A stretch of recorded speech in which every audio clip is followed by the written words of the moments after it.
ಬದನೆಕಾಯಿ ಇಷ್ಟಪಡದವರು ಕೂಡ ಈ ರೀತಿ ಮಾಡಿಕೊಟ್ರೆ ಖಂಡಿತ ಕೇಳ್ತಾರೆ ಇನ್ನೂ ಸ್ವಲ್ಪ ಕೊಡಿ ಅಂತ. ಹಾಯ್ ಎಲ್ಲರಿಗೂ ನಮಸ್ಕಾರ, welcome back to my channel.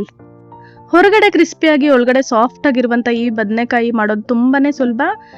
ಒಮ್ಮೆ ಈ ರೆಸಿಪಿನ ಟ್ರೈ ಮಾಡಿ, ಮತ್ತೆ ಮತ್ತೆ ಇದೇ ರೀತಿ ಮಾಡ್ತೀರಾ.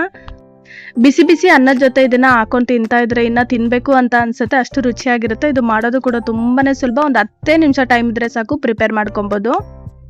ನಾನಿಲ್ಲಿ ದಪ್ಪ ಬದನೆಕಾಯಿನ ತಗೊಂಡಿದ್ದೀನಿ. ಈ ತರ ರೌಂಡ್ ಆಗಿ ಕಟ್ ಮಾಡ್ಕೊಬೇಕು. ಸ್ವಲ್ಪ ತಿನ್ನಾಗಿ ಈ ತರ ರೌಂಡ್ ಶೇಪಲ್ಲಿ ಕಟ್ ಮಾಡ್ಕೊಂಡಿದ್ದೀನಿ ಎಲ್ಲಾನು. ಇದನ್ನ ನಾನು ನೀರಿಗೆ ಸ್ವಲ್ಪ ಉಪ್ಪು ಹಾಕ್ಬಿಟ್ಟು ಇದನ್ನೆಲ್ಲಾನು ಒಂದ್ ಸ್ವಲ್ಪ ಹೊತ್ತು ನೆನೆಯಕ್ಕೆ ಹಾಗೆ ಬಿಡ್ತಾ ಇದ್ದೀನಿ. ಹಾಗೆ ನಾನು ಇದಕ್ಕೆ ಮಸಾಲೆ ರೆಡಿ ಮಾಡೋದಕ್ಕೆ ಇದಕ್ಕೆ ಒಂದು 1/4 ಟೇಬಲ್ ಸ್ಪೂನ್ ಆಗೋಷ್ಟು ಅರಿಶಿನ ಹಾಕೊಂಡು 1 ಟೇಬಲ್ ಸ್ಪೂನ್ ಆಗೋಷ್ಟು ಚಿಲ್ಲಿ ಪೌಡರ್ ಹಾಕೊಳ್ತಾ ಇದ್ದೀನಿ. ಹಾಗೆ ಅರ್ಧ ಟೇಬಲ್ ಸ್ಪೂನ್ ಆಗೋಷ್ಟು ಜೀರಿಗೆ ಪೌಡರ್ ಹಾಕೊಳ್ತಾ ಇದ್ದೀನಿ. ಹಾಗೆ 1 ಟೇಬಲ್ ಸ್ಪೂನ್ ಆಗೋಷ್ಟು ಧನಿಯಾ ಪೌಡರ್ ಹಾಕೊಳ್ತಾ ಇದ್ದೀನಿ. ಒಂದು ಅರ್ಧ ಟೇಬಲ್ ಸ್ಪೂನ್ ಆಗೋಷ್ಟು ಜಿಂಜರ್ ಗಾರ್ಲಿಕ್ ಪೇಸ್ಟ್ ಹಾಕೊಬೇಕು. ಹಾಗೆ ರುಚಿಗೆ ತಕ್ಕಷ್ಟು ಉಪ್ಪು ಕೂಡ ಹಾಕೊಳ್ತಾ ಇದ್ದೀನಿ. ಇದಕ್ಕೆ ನೀವು 1-2 ಟೇಬಲ್ ಸ್ಪೂನ್ ಆಗೋಷ್ಟು ಕಡಲೆ ಹಿಟ್ಟನ್ನ ಸೇರಿಸ್ಕೊಂಡ್ರು ಚೆನ್ನಾಗಿರುತ್ತೆ. ಹಾಗೆ ನಾನು ಇದ್ರ ಜೊತೆಗೆ 1-2 ಟೇಬಲ್ ಸ್ಪೂನ್ ಆಗೋಷ್ಟು ಎಣ್ಣೆನ ಹಾಕೊಂಡು ಇದನ್ನೆಲ್ಲ ಮಿಕ್ಸ್ ಮಾಡ್ಕೊಳ್ತಾ ಇದ್ದೀನಿ. ಸ್ವಲ್ಪ 1-2 ಟೇಬಲ್ ಸ್ಪೂನ್ ಆಗೋಷ್ಟು ಕಡಲೆ ಹಿಟ್ಟನ್ನು ಹಾಕೊಂಡ್ರೆ ಸ್ವಲ್ಪ ತಿಕ್ಕಾಗಿ ಚೆನ್ನಾಗಿ ಬರುತ್ತೆ. ಇದಿಷ್ಟನ್ನು ಹಾಕೊಂಡು ನಾವು ಮಸಾಲೆನ ರೆಡಿ ಮಾಡ್ಕೊಬೇಕು. ಈಗ ನಾನು ರೌಂಡ್ ಶೇಪಲ್ಲಿ ಕಟ್ ಮಾಡಿರುವಂಥ ಬದನೆಕಾಯಿನ ತಗೊಂಡು ಒಳಗಡೆ ಈ ಥರ ನಾನು ಕಟ್ ಮಾಡಿಕೊಂಡು ಇದಕ್ಕೆ ಮಸಾಲೆ ಎಲ್ಲ ಆ್ಯಡ್ ಮಾಡ್ತಾ ಇದ್ದೀನಿ. ಈ ಥರ ಕಟ್ ಮಾಡ್ಕೊಂಡು ಮಾಡೋದ್ರಿಂದ ಮಸಾಲೆ ಎಲ್ಲ ಚೆನ್ನಾಗಿ ಹಿಡಿಯುತ್ತೆ ಬದನೆಕಾಯಿಗೆ. ಸೊ ಈ ಮಸಾಲೆ ಎಲ್ಲ ಚೆನ್ನಾಗಿ ನಾವು ಈ ಬದನೆಕಾಯಿಗೆ ಹಾಕೊಬೇಕಾಗತ್ತೆ. ನೀವು ಸ್ವಲ್ಪ ಮಸಾಲೆ ಜಾಸ್ತಿ ಇದ್ರೆ ಚೆನ್ನಾಗಿರುತ್ತೆ ಅನ್ನೋರು ಇನ್ನೂ ಸ್ವಲ್ಪ ಜಾಸ್ತಿ ಮಸಾಲೆ ಮಾಡಿಕೊಂಡು ಹಾಕೊಬೋದು. ಸೊ ಎಲ್ಲ ಬದನೆಕಾಯಿಗೆ ಈ ಥರ ಮಸಾಲೆ ಕೋಟಿಂಗ್ ಮಾಡಬೇಕಾಗತ್ತೆ. ಇದು ಮಾಡೋದು ತುಂಬಾನೇ ಸುಲಭ. ಒಂದು 10 ನಿಮಿಷ ಟೈಮ್ ಇದ್ರೆ ಸಾಕು, ತುಂಬಾನೇ ಬೇಗನೆ ಪ್ರಿಪೇರ್ ಆಗುತ್ತೆ.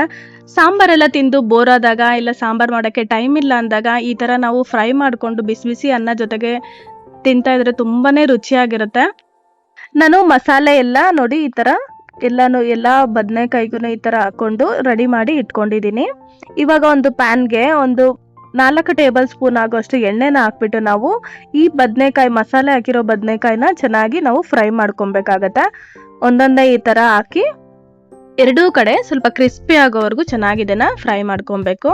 ನೀವು ಬೇಕಿದ್ರೆ ಇದು ಮಸಾಲೆ ಎಲ್ಲ ನಾವು ಚೆನ್ನಾಗಿ ಅದಕ್ಕೆ ಹಾಕಿದ್ಮೇಲೆ ರವೆದಲ್ಲಿ ಇನ್ನೊಂದ್ಸರಿ ಡಿಪ್ ಮಾಡ್ಕೊಂಡು ಕೂಡ ನೀವು ಫ್ರೈ ಮಾಡ್ಕೊಬೋದು. ತುಂಬಾನೇ ಚೆನ್ನಾಗಿ ಕ್ರಿಸ್ಪಿಯಾಗಿ ಬರುತ್ತೆ. ನಾನು ಎಲ್ಲ ಮಸಾಲೆ ಈ ಥರ ಹಾಕ್ಬಿಟ್ಟು ಇದು ಎಣ್ಣೆಯಲ್ಲಿ ಚೆನ್ನಾಗಿ ಇದನ್ನ ಫ್ರೈ ಮಾಡ್ಕೊಳ್ತಾ ಇದ್ದೀನಿ. ಎರಡೂ ಕಡೆ ಒಂದು 3 to 4 ಮಿನಿಟ್ಸ್ ನಾವು ಚೆನ್ನಾಗಿ ಫ್ರೈ ಮಾಡಿಕೊಂಡ್ರೆ, ಕ್ರಿಸ್ಪಿ ಆಗೋವರೆಗೂ ಫ್ರೈ ಮಾಡಿಕೊಂಡ್ರೆ ನಮಗೆ ತುಂಬಾನೇ ರುಚಿಯಾಗಿ ಬದನೆಕಾಯಿ ಫ್ರೈ ರೆಡಿ ಆಗುತ್ತೆ. ಈ ಥರ ಒಂದ್ಸರಿ ತಿಂದು ನೋಡಿ ಮತ್ತೆ ಮತ್ತೆ ತಿನ್ನಬೇಕು ಅಂತ ಅನ್ಸುತ್ತೆ.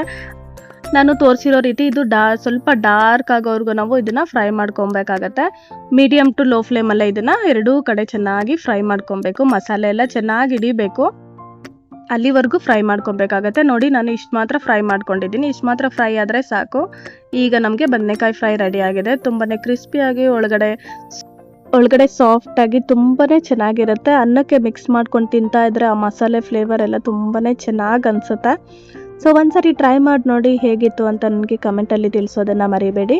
ಹಾಗೆ ಯಾರೆಲ್ಲ ಸಬ್ಸ್ಕ್ರೈಬ್ ಮಾಡದೆ ನೋಡ್ತಾ ಇದ್ದೀರೋ ಸಬ್ಸ್ಕ್ರೈಬ್ ಮಾಡ್ಕೊಂಡು ನೋಡಿ. Thanks for watching.